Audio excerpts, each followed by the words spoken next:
podcast.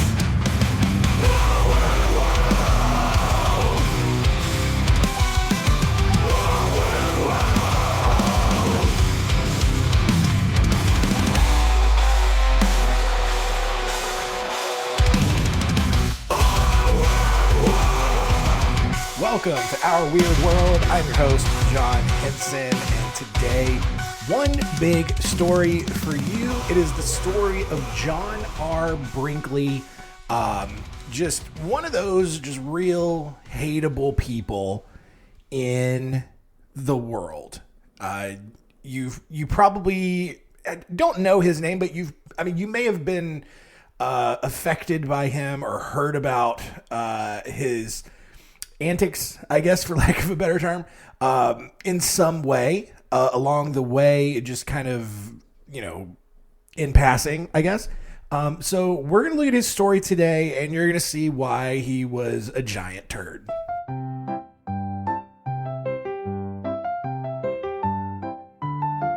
Story time.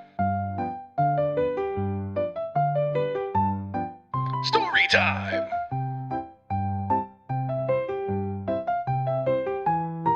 Story time?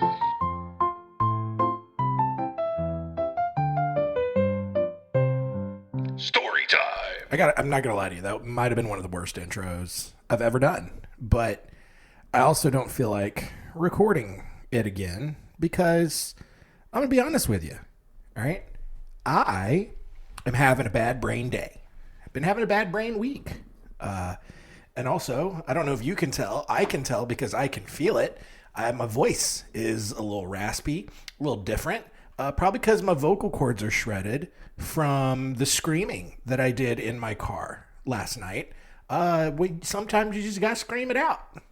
You just gotta get. You can't keep it pent up. You just gotta let it out, and you can't scream at people. That's bad. All right, because people can't handle that, and that's how the cops get called. And you just don't want to get involved in any of that. And so you just sit in your car and scream. And you let it out. And then you disassociate for a little bit. And then eventually you feel better. Unless something pisses you off the next day. And then you just kind of there. And then you just get violently high. And that fixes everything.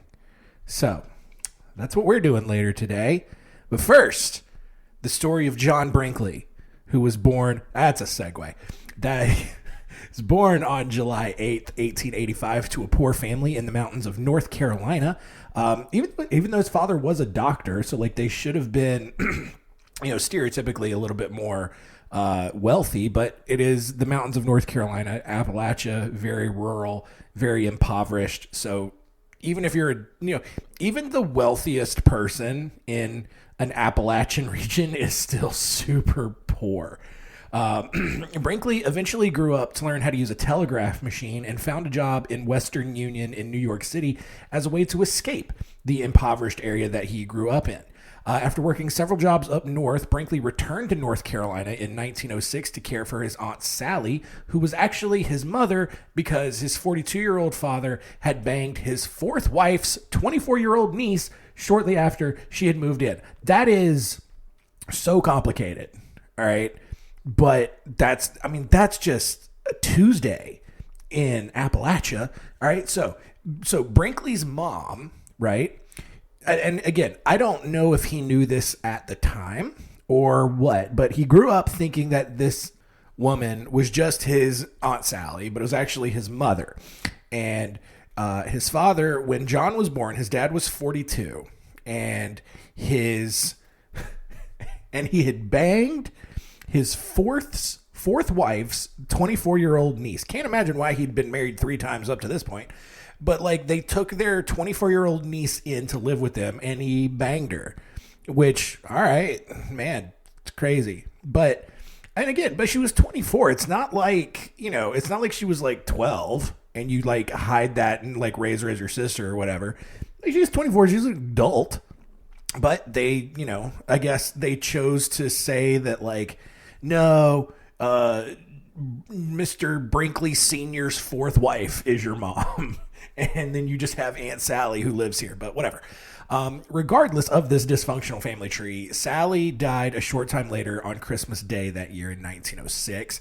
The distraught Brinkley was comforted by old family friend Sally White, and the two got married a year later. What kind of comforting was she doing? Oh, John, I know you're so torn up about your auntie mama's dying. Let me give you a little comfort, give you a little, let me help you feel better.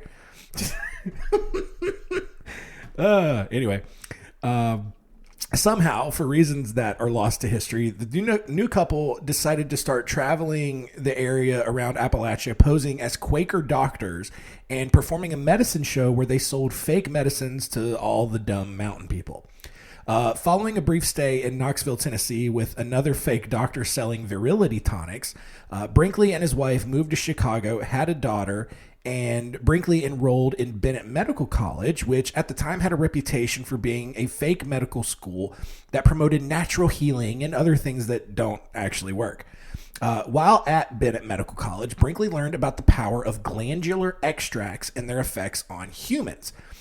Glandular, like taking the glands of different parts of animal bodies and injecting them into humans, and it healing stuff that that's not how that works. But he was like, yeah, no, it totally works. And so from there, he decided that he would dedicate his life's work to convincing people that this was definitely the best kind of medicine. Don't swallow a bunch of pills and medicines made in a laboratory. All right, I want you to take this chicken eyeball and I want you to inject it into your armpit. You're not gonna chronically stink anymore because you got that chicken eye pit. Yes, sir. Anyway, that sounds ridiculous, but what really happened is going to be way more ridiculous. Sally, his wife, on the other hand, was less amused by this newfound outlook on life, and she files for divorce. After 2 months of paying child support, Brinkley kidnapped his daughter and fled to Canada. And when Sally was unable to obtain an extradition order, not only did she drop the kidnapping charges, but she just decided to reconcile the marriage and get back with him. However, in 1911, a pregnant Sally left Brinkley again and returned to North Carolina, where she had their other daughter. Brinkley quickly dropped out of school, followed Sally down to North Carolina, and began working as a quote-unquote undergraduate physician, where he would bounce between Florida and North Carolina in hopes of tricking enough people with fake medicines and, healing tonics and potions or whatever that he could just make a decent living. The following year, he tried to finish his collegiate studies, still at the fake medical school that he was at, but he was unable to pay the outstanding tuition to Bennett Medical College, and so they refused to forward his records onto another school. In response, Brinkley just bought himself a degree from the Kansas City Eclectic Medical University, because that you used to just be able to do that. And honestly, you still can. Like, it probably is even easier now. You can just print up a college degree that looks legit. And who's going to know? Like, no one. And here's the thing, man. Like, very few employers these days, like, they're not really checking to verify if you actually went to the college you said you did.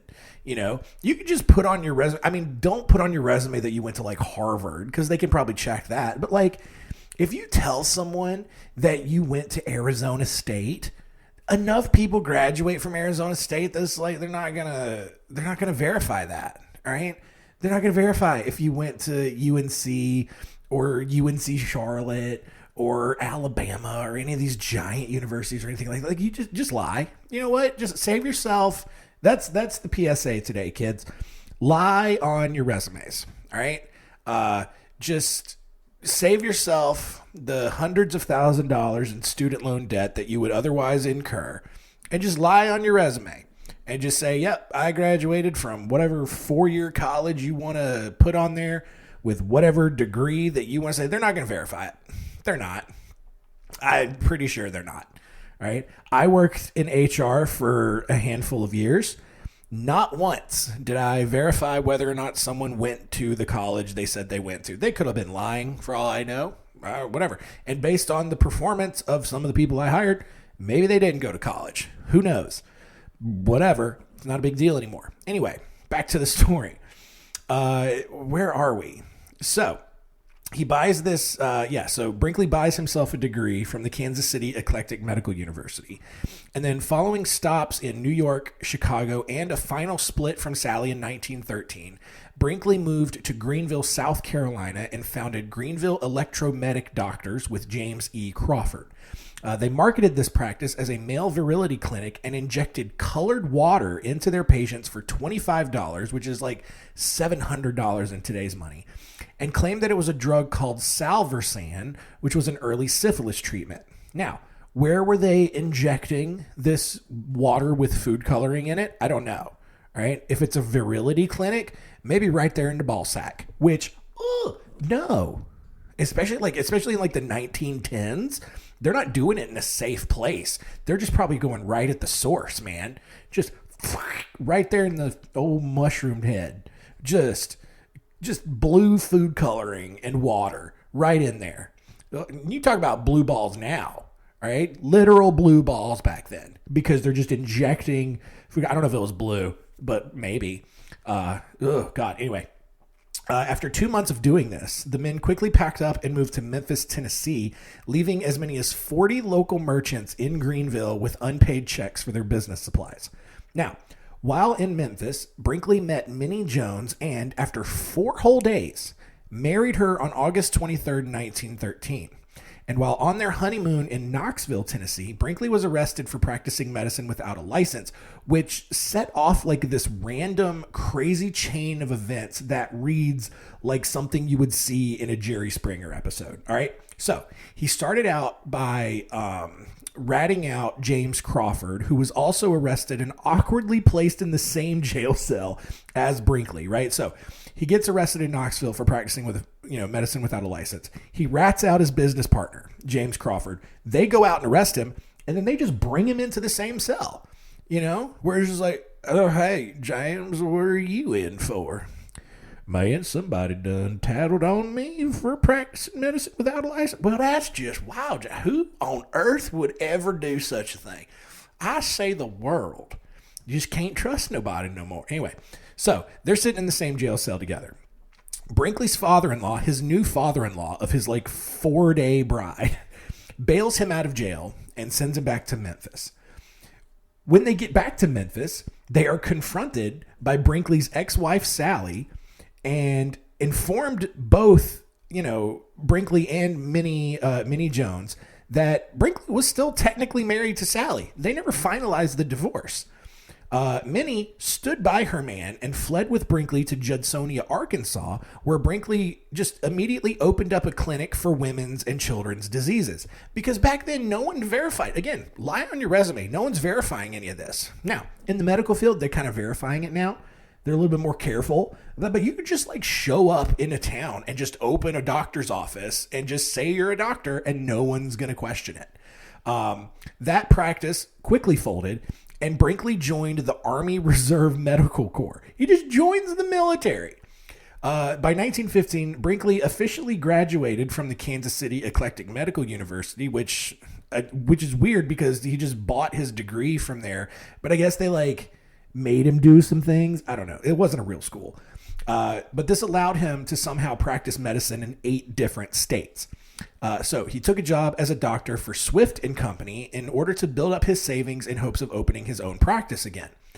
Following a short stint as an Army reservist in World War I, where he spent his entire deployment in the midst of a complete nervous breakdown, he and Minnie then moved to Milford, Kansas after seeing an advertisement that the town was in need of a doctor. Brinkley opened his Milford clinic in 1918 and initially worked to help nurse people back to health who had been affected by the giant Spanish flu pandemic. Thanks to his success nursing people back to health, which is crazy that he was able to do that, Brinkley was able to focus on his true passion, helping, quote, sexually weak men get their mojo back by transplanting goat testicles into his patients. Because again, remember, he still believed in this glandular extraction idea where you could just take glands, various glands out of animals and put them into people and it fixes all of their problems. And so I don't know how you get to goat testicles. Like, let's just say, oh, well, these bull testicles are way too big. All right, chicken testes, I don't even know if those exist. Ain't you ever seen a penis on a chicken? I ain't never seen no chicken dick. I don't even think they got them. If I'm honest, how do eggs even work? I think the women chicken just make the eggs, and that's how chickens are born. Anyway, what other animals? We got horse testicles. I mean, that would probably work, but again, them horses are just too big. What else? What else we got? Dog? No, we don't. Men already act enough like dogs. You know what I'm saying? We don't need men. Cat balls? That probably make them act a little too feminine.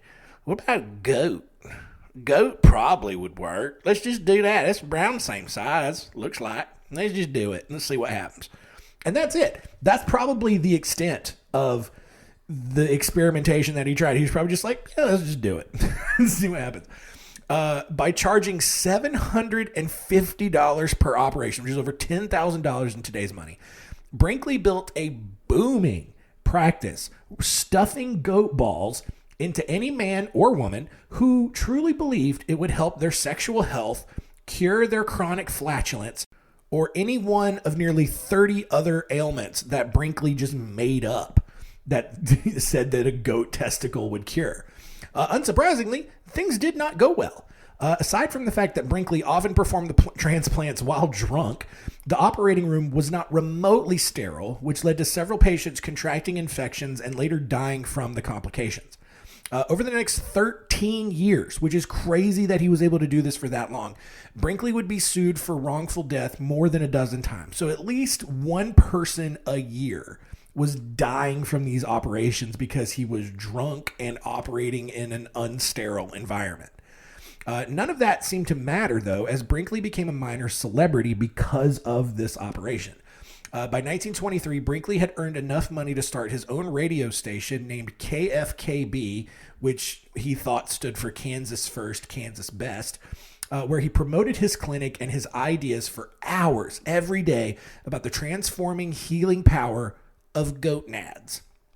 That's pretty good. Gonads? Goatnads? Whatever.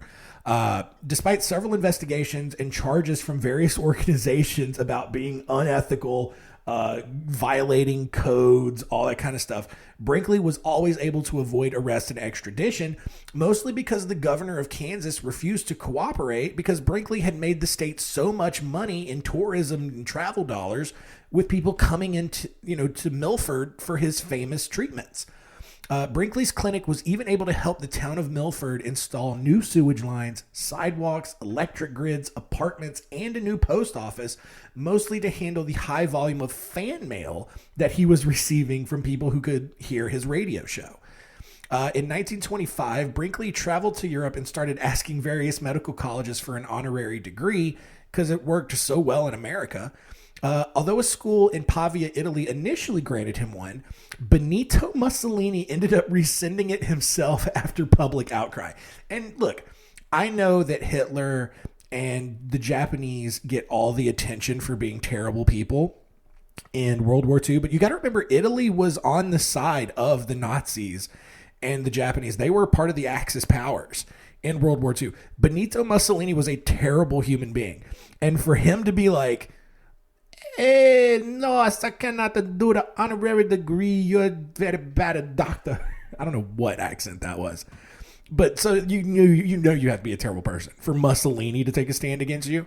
Regardless, Brinkley continued to claim that he did receive this degree from this Italian college and returned to Kansas, where he started a new segment on his radio show in which he answered fan questions about various medical ailments. So he's basically like Dr. Drew on the radio, and he's just reading fan mail.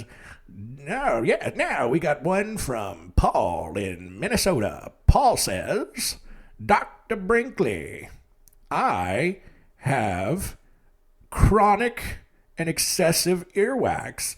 It's always just taters falling out of my ears at all hours of the day. Sometimes I think I've got a beetle crawling around in there only to shake my head for a bit and just a big old brown nugget falls out of my head. What can I do to cure my chronic and excessive earwax? Well, Paul, in Minnesota. Let me tell you, have you heard about salmon roe? Shove a big wad of that in your ears. All right, swish it around with a Q-tip. Clean it out. Clean your ears out. You'll be good as new. 6 weeks of this, you'll never have another drop of earwax ever again. All right? Moving on, we've got Danielle in Albuquerque. Danielle writes, Dr. Brinkley, I have a nasty toenail. I think it's a foot fungus. I don't know how to fix it. I tried painting over the nail several times, but the fungus just seems to outgrow it and cover my toenail. It is now moved over my entire foot to where the entirety of my foot, it looks like, is encased in a giant spider web. Dr. Brinkley, please help. What can I do? Well, Danielle. It's Danielle in Albuquerque. That's right. I got to finish the bit, though. Well, Danielle, you know what you got to do, and I hate to, say it. Take some chicken livers and some gizzards, all right? And what you want to do with the gizzard is you want to layer the chicken livers over your foot, and then wrap the gizzards around the liver, and then wrap it around your foot, and keep your foot soaked in the chicken liver and the gizzard for 3 hours a day for the next 8 weeks. And what you're going to find is that fungus is going to completely die off, and your foot's going to be healed. All right. Anyway. So you get it, right? Like look, I don't know if that was a direct quote. Probably something similar to whatever nonsense that he was, peddling. But basically, each time though, he would answer these questions, and then he would prescribe specific medication at a specific pharmacy that was part of the Brinkley Pharmaceutical Association that he made up, which would sell the drugs that he recommended at heavily inflated prices, not heavily discounted, heavily inflated prices to his listeners. And the kickbacks that Brinkley received grew to an estimated $14,000 per week. And that's nearly $12 million in today's money. Dude was making the equivalent of almost $12 million a week by basically running this crazy scam where he had all of these pharmacies on his Rolodex that he would recommend to people in their area, recommend a specific drug. The pharmacy would sell that at a hugely inflated price and send Brinkley some of the money. Of course, none of these treatments actually worked, and despite the American Medical Association's attempts to take Brinkley down, they had no real power to do so because the average consumer didn't listen to the American Medical Association. The newspaper, the Kansas City Star, however, got a hold of the AMA's reports and ran a series of articles against Brinkley that got the Kansas Medical Board's attention. In 1930, Brinkley not only lost his medical license, but he had his broadcasting license renewal denied by the Federal Radio Commission because he's done nothing but peddle lies and bad treatments to people.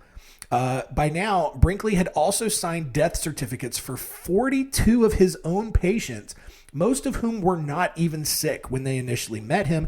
They just, couldn't get a boner or something, and so they wanted goat testicles shoved up inside him, and they died from an infection.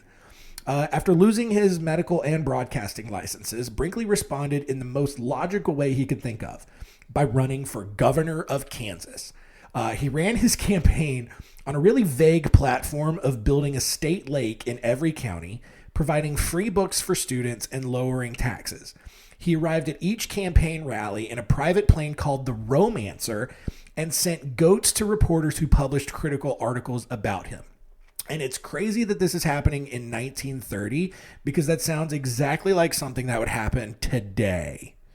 Funny how history repeats itself. Brinkley thankfully lost the election after getting just under 30% of the vote as a write-in candidate. However, because the rules of write-in candidates were changed 3 days before the election, as many as 50,000 ballots were disqualified, which actually would have given Brinkley the victory. So basically, he got a ton of votes from the people, but the Kansas legislature basically changed the rule on how write-in candidates were, how those votes were counted. And so 50,000 votes for him were immediately disqualified. And had he gotten all of those votes, he would have won the governorship of Kansas. So with all of his opportunities in Kansas now gone, Brinkley moved down to Del Rio, Texas on the Mexican border, where he convinced the Mexican government to give him a 50,000 watt radio license. He then set up the station XER just over the border in Ciudad Acuña and made his first broadcast in 1931. Brinkley initially tried to use his new radio show to help launch another gubernatorial campaign in 1932, but he lost again, and then he lost again in 1934. Despite having lost his American broadcasting license, his new station signal in Mexico was so strong that his messages could be heard all the way in Kansas over 800 miles away. The following year, in 1933, the Mexican government allowed Brinkley to increase his wattage to over 1 million watts, which allowed his message to reach as far as Canada when conditions were totally clear. In response to this, Congress passed several pieces of legislation, including one named after Brinkley, in an effort to stop him from continuing to spread his clear lies. And he still kept doing it. He eventually closed down his medical practice in Kansas and opened a new clinic, which occupied the first 3 floors of the Roswell Hotel in Del Rio, where he and his wife Minnie were living at the time. Seeing as nothing had really changed, the American government then pressured the Mexican government into shutting Brinkley down for good. In 1934, the Mexican army showed up at the radio station, forcing Brinkley to flee more than 50 miles south to Piedras Negras to continue broadcasting from a station there, and nailing it when I do the accent. Even more, Brinkley continued to practice fake medicine by performing modified vasectomies and prostate rejuvenations. I don't even know what that means. I don't want anything rejuvenating my prostate. I don't know what that sounds like something up your butt all day. And what could it be? I don't know. It depends on how much rejuvenation you need. I'm good. I'll pass. He opened multiple clinics doing these sorts of things along the U.S.-Mexico border, charging up to $1,000 per operation, which is nearly $20,000 in today's money. By 1936, Brinkley had earned enough money to build a great mansion for himself, complete with 12 Cadillacs, a greenhouse, a foaming garden fountain with 8,000 bushes. 8,000 bushes. He also imported animals from the Galapagos Islands and built a large swimming pool with a 10-foot diving tower in Mexico because he's making all of this money. In 1938, though, things finally began to fall apart for good. A rival quack doctor opened his own clinic in Del Rio where he performed the same fake operations that Brinkley was promoting at a much cheaper rate. Brinkley responded by closing his clinic and moving to Little Rock, Arkansas to open a cancer center because, sure, goat testicles can cure cancer, I guess. This same rival competitor followed him to Arkansas and opened a similar clinic a few towns over. Even more, Morris Fishbein, there we go, from the AMA, the American Medical Association, published a scathing 2-part report on charlatans like Brinkley and exposed the fake degrees he held. Fishbein was also a staunch opponent of Norman Baker, who we covered back in episode 114. Now, Brinkley attempted to sue Morris Fishbein for libel, but in the trial, the court ruled in favor of Fishbein and the American Medical Association, and this ruling allowed for a flood of lawsuits against Brinkley for more than $3 million. Even more, the IRS opened an investigation into Brinkley, suspecting him of tax fraud because, yeah, of course. He then filed for bankruptcy in 1941, which then got the U.S. Post Office Department involved, opening an investigation to look into potential mail fraud. All of these legal actions and lawsuits against him quickly became too much, and Brinkley suffered 3 heart attacks in short succession and was also forced to amputate one of his legs due to poor circulation. Finally, on May 26, 1942, Brinkley died of heart failure in San Antonio, completely broke.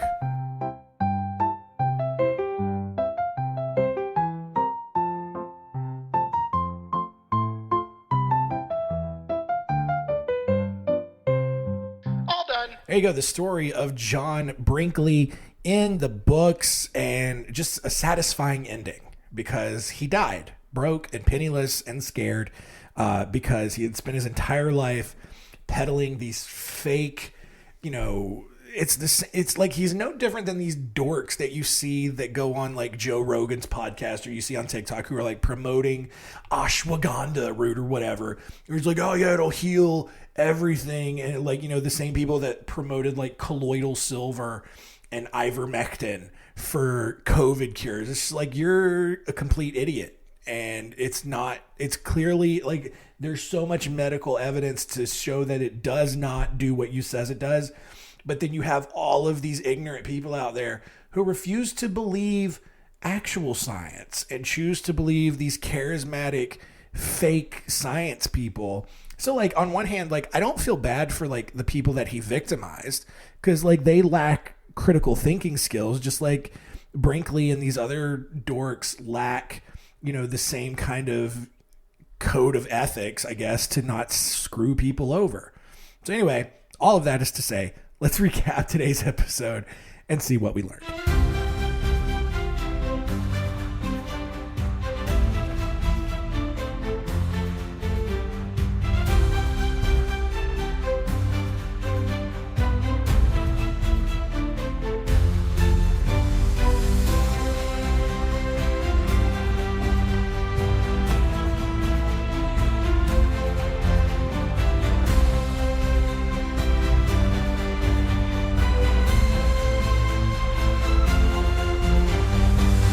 What did we learn? Number one, John Brinkley, a product of North Carolina. Come on and raise up. Take your shirt off and twist it around your head. Spin it like a helicopter. Anyway, I don't know why I have to do the whole thing. But yeah, like grew up in Appalachia. His mom was his aunt, was his mom or something weird like that. It's classic Appalachia. Anyway, number two, got multiple fake degrees from fake medical colleges. Not just in America, but got an honorary degree from an Italian medical school. Even though they rescinded it, he still continued to claim that he got it. Didn't spend more time, and this is another like kind of person that I don't understand, is like you work so hard to not actually work hard. Like the amount of time that you could spend actually working and doing something normal and good, you then concentrate all of that energy into just trying to scam people and be a dickhead. I don't understand it. But then number three, despite earning up to like $14 million a week in today's money, he ended up dying completely broke. And I love that for him.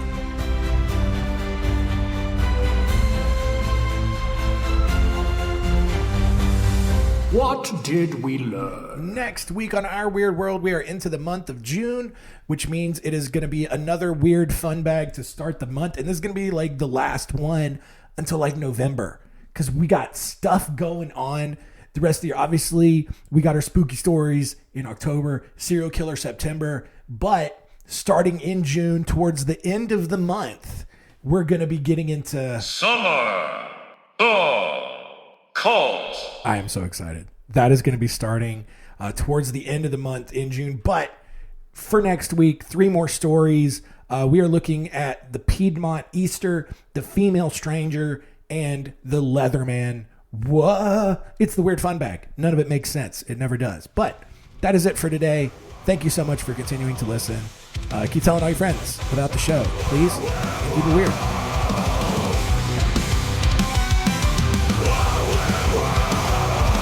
This is a podcast